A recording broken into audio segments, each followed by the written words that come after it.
Bonjour, bienvenue pour cette nouvelle édition des Tête-à-Tête de la finance sur boursier.com. Sensorion, spécialiste des maladies liées à l'oreille interne et coté en bourse depuis 2015, nous rend visite aujourd'hui. Nous allons parler des derniers développements de la société avec sa directrice générale, Nawal Ouzren. Bonjour. Bonjour Arnaud.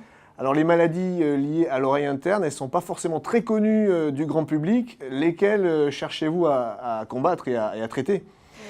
Donc Sensorion, comme vous le dites, on a été fondé en 2009 et on est un spin-off de l'INSERM. Mais vraiment, il y avait des chercheurs qui étaient focalisés sur l'oreille interne, qui est un organe très délicat, avec deux parties, le vestibule qui est responsable de notre équilibre et la cochlée qui est responsable de notre audition.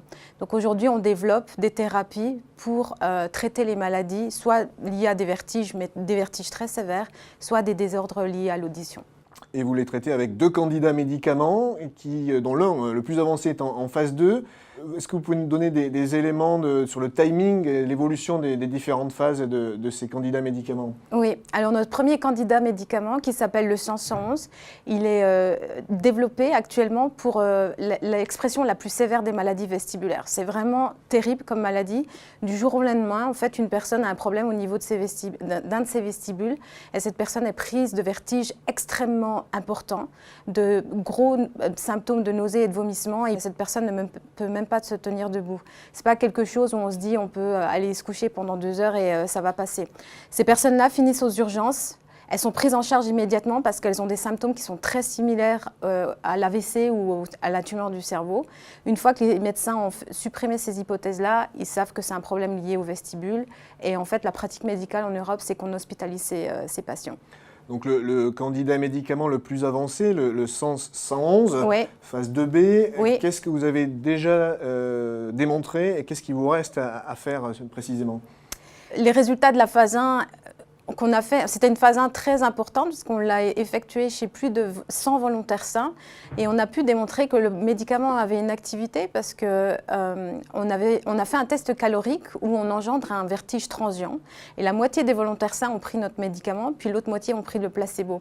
Et pour les volontaires sains qui ont pris le 111, en fait, on a pu réduire la durée de leur vertige, on a pu réduire l'intensité du vertige et on a aussi pu retarder le démarrage du vertige.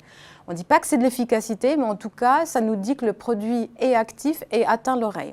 Donc, comme vous le dites, phase 2B, on a 25 sites cliniques qui sont en cours d'ouverture aux États-Unis, en Europe et en Asie, et on prévoit de recruter 207 patients. Vous êtes les seuls à travailler sur ces pathologies, sur ces maladies. Quel est l'environnement concurrentiel en fait ?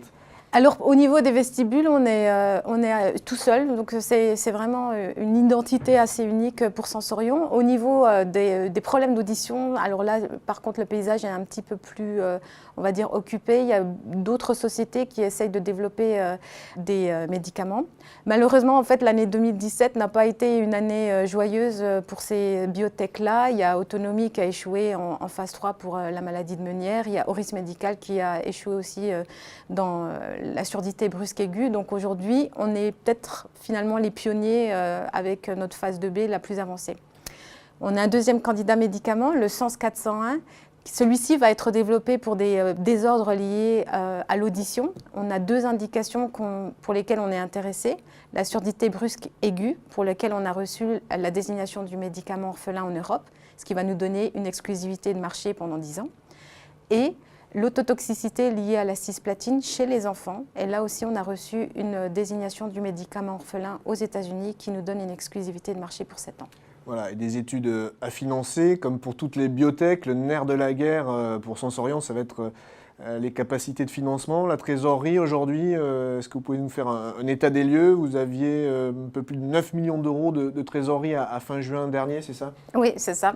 Donc avec notre dernière position cash qu'on a annoncée et les opportunités de financement que nous avons assez d'argent en fait pour financer le programme de phase 2 du 111 jusqu'à son accomplissement fin 2018.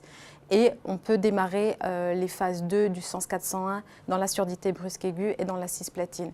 Le financement, comme vous le dites, c'est le nerf de la guerre de la biotech. On passe beaucoup de temps à rechercher du financement, des institutionnels notamment, et on sera à JP Morgan début janvier. L'actualité de Sensorion, c'est ce partenariat que vous annoncez avec Cochlear, l'un des leaders mondiaux des appareils auditifs. Qu'est-ce que vous allez faire avec Cochlear? Quel développement vous allez mener avec lui? Alors on est très content de ce partenariat avec Cochlear et vraiment l'année 2018, ça va être une année pivotale pour Sensorion. Cochlear, c'est le leader mondial des solutions innovantes pour les implants auditifs. Et ils ont vraiment comme mission de mener l'innovation pour offrir des meilleures options thérapeutiques pour leurs patients.